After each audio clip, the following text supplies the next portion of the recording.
Welcome to all the train passengers at the Kfar Yehoshua station on the Haifa Dara line. I hope each of you has a ticket because the trip is about to begin. Are you ready? The train is departing right now. We are about to hear the story of the Valley Railway and the Kfar Yehoshua station. And it really, but really, does not look like this. Where are we? In Palestine, the northern region, and to be more precise, the Jezreel Valley, long before the establishment of the State of Israel, about 50 years before. It is not so flourishing and green here in the valley yet. What do we have here? Swamps. Lots of swamps. Flies, mosquitoes, a few Jewish settlers, a few Arab peasants. Who rules the land? The Turks, the Ottomans. And who is the leader of the Turks? The Sultan, Abd al-Hamid II. In 1902, he declares the establishment of the Hidjazi Railroad, or as they used to call it, the Sultan's Donkey. A train that will transport Muslim pilgrims to the holy sites of Mecca and Medina in Hidjaz.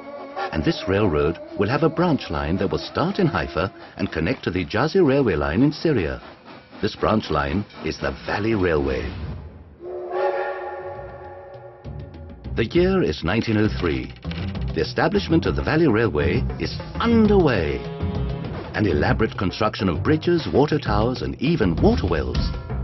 The train climbs from 247 meters below sea level at Gesher to 500 meters above sea level on the Syrian heights. And all this powered by one steam engine, and sometimes two.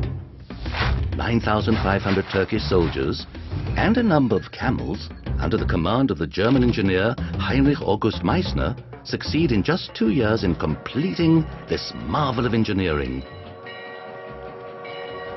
That's right, but go trust a donkey. Exactly when does it decide to travel, to stop, or arrive late?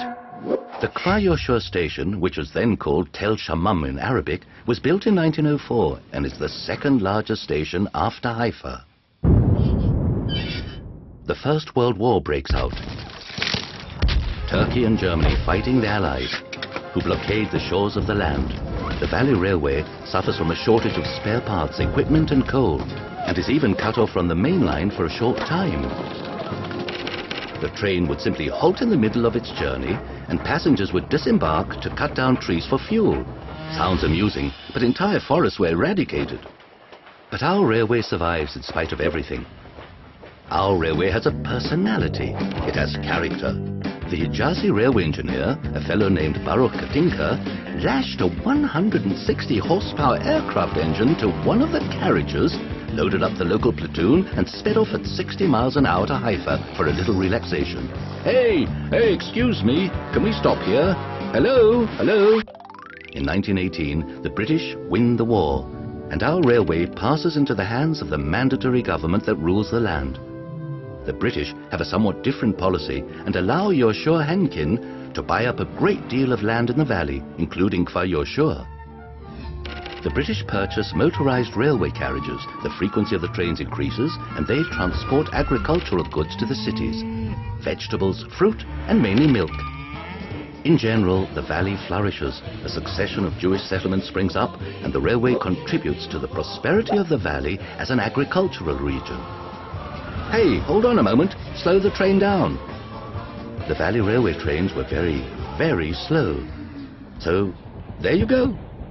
Sometimes, in winter, the milk churned into butter, and in summer, the milk curdled and arrived in Haifa as yogurt.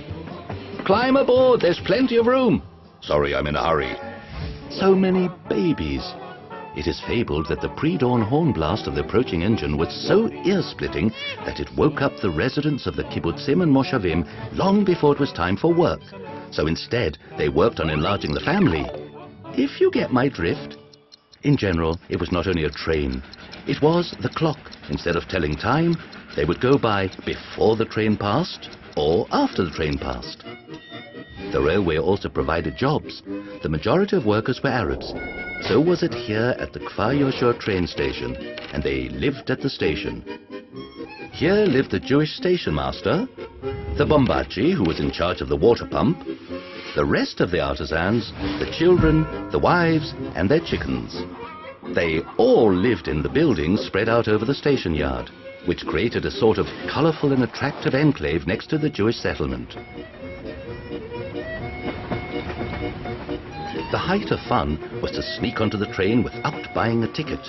A little greasing of the conductor's palm was enough for him to turn a blind eye. A little bribe even enabled you to load into the carriage even a donkey. It was even possible to arrange special stops between stations. No problem. A few coins to the conductor or train engineer. Here, Arab and Jew worked hand in glove to pull a fast one over the British, as the railway was really theirs. Bloody riots break out and the conflict intensifies. The Arabs mine the railway tracks and attack the trains.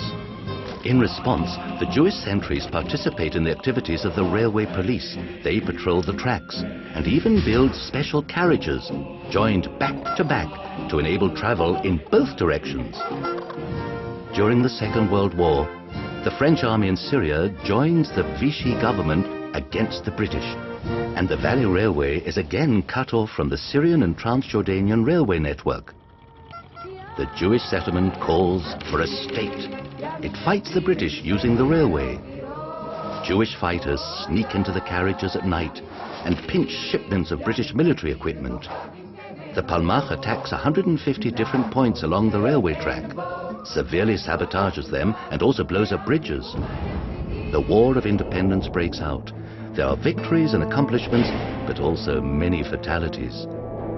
The Valley Railway, too, is one of the victims of the circumstances.